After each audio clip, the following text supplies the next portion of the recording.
Hello everybody and welcome back to what once was here on The Drop. Today I'm going to give you the rise and demise of a roller coaster most of you probably haven't even heard of, and I'm not quite sure why. This huge machine was built collectively by Intamin, Giovanola, Gerstlauer, Mack, and was designed by none other than the legend that is Werner Stengel. Still no idea?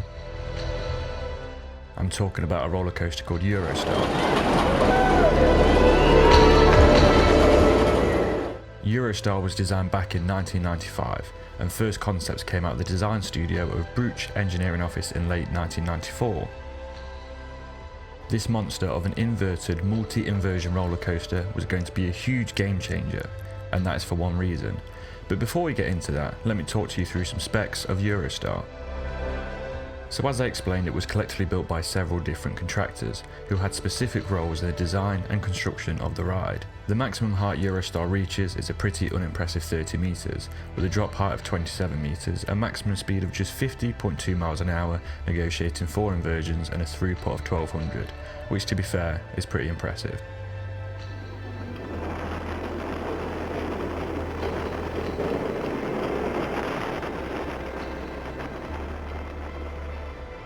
Now, what makes this ride so special and why I'm talking to you about it today, when on paper there is much more interesting rides out there? Well, because Eurostar spent the majority of its life travelling the German and Dutch fairs.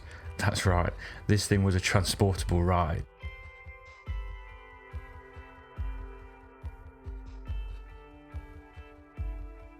I say was, because after travelling from 1995 up until 2008 it no longer sees fairs. Now, before we get too carried away, let's talk about why this was built, and why any showman would want to travel such a huge and cumbersome machine.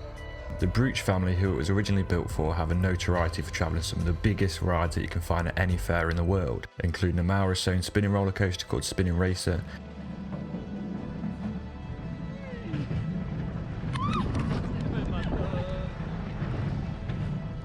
and Alpinabahn, a Schwarzkopf thrill coaster. So with this resume, they were obviously not going to settle for a Revicon spinning mouse when the time came to buy a new attraction. So with that said, Oscar Bruch designed a very rough layout and then handed it over to the capable hands of Werner Stengel, who, if you don't know, is a legend in the theme park industry, designing attractions such as Superman the Ride, Top Thrill Dragster, Mystery Mine,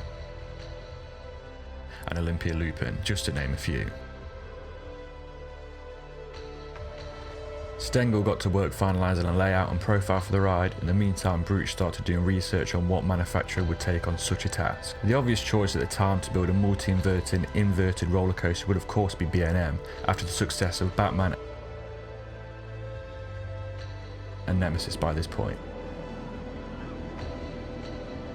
However, B&M were hesitant to build a travelling version of the ride due to the amount of changes that would have to be made to the design in order to make it work. After a huge amount of work speaking to different manufacturers, something unusual was decided upon. Eurostar was to be built by several different manufacturers. Intamin would take on the control system due to their reputation for reliability, Giovanola were to build the track, lift hill, electrical system and trains, Manhart, a German fabrication company, had the task of building the supports and frame for the coaster. However, Manhart declared bankruptcy during the construction, so a local unknown company completed what Manhart started. Mack Rides made the cash box, Gerstlauer produced the station and exit of the ride, and a German engineering company did the lighting for the ride. After various setbacks and delays due to the roller coaster's nature, it opened at Dusseldorf after a 6-day delay due to issues with the electrical system. The ride performed amazingly and carried on touring Germany and Holland up until 2008. Now, moving a ride of this nature is quite clearly not going to be a straightforward task, simply because of the sheer size. Now, there's no other way to put it, this roller coaster is transported on 85 truckloads. To put that into perspective, your average waltzer is on 2, a big ride here such as the Magic Mouse is on 4 or 5. This is obviously no easy feat to move around and also build up and pull down. The process of building it up is a task of 4 cranes and an average of 20 staff to make sure it is safely and efficiently put up. It would take those workers 14 days to build it up because it would need to be all levelled out and tested before opening to the public. Disassembly would take slightly less time, at about 10 days, which, let's be honest, is still a huge amount of time to be doing over 65 times during its life. After a very successful few years with the Bruch family, thrilling, willing thrill seekers all across the continent, in 2008, it was time for Germany's flagship travelling ride to start a new life elsewhere. The ride opened at Hamburg in early 2008, but this was to be its last time opening in Germany. It was due to attend Dusseldorf, and after a very last minute final payment from the new owners at Gorky Park, it got shipped straight over to Russia. Even though several parts of the ride had already arrived in Dusseldorf, Gorky wanted the ride immediately. The ride made the trip over to Russia and opened at Gorky Park in Moscow, a park that I can't find an awful lot of information about. It operated there for 2 seasons up until early 2011, when it was eventually closed and dismantled. This closure came from Moscow authorities having safety concerns for Gorky Park, and with a redesign on the horizon, they wanted new attraction. Eurostar sat at the park in pieces and was put up for sale. There had been several rumours and a lot of speculation about where it was going, whether that be back to a showman who would travel it or a park who would install it. Eurostar had a refurb in 2003 and 2005, modernising all of the systems to keep it up to date. Even though this had been done, the reported repairs of it after being left at Gorky Park were well into 7 figures. Since then it has been purchased by another Russian park by the name of Detski Park, where it opened in August of 2019. This is a roller coaster that blew the competition out of the water back in 1995.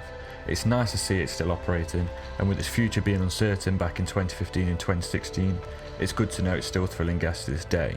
I'd do anything to go back to the late 90s, in its heyday, to Dusseldorf to see what once really was.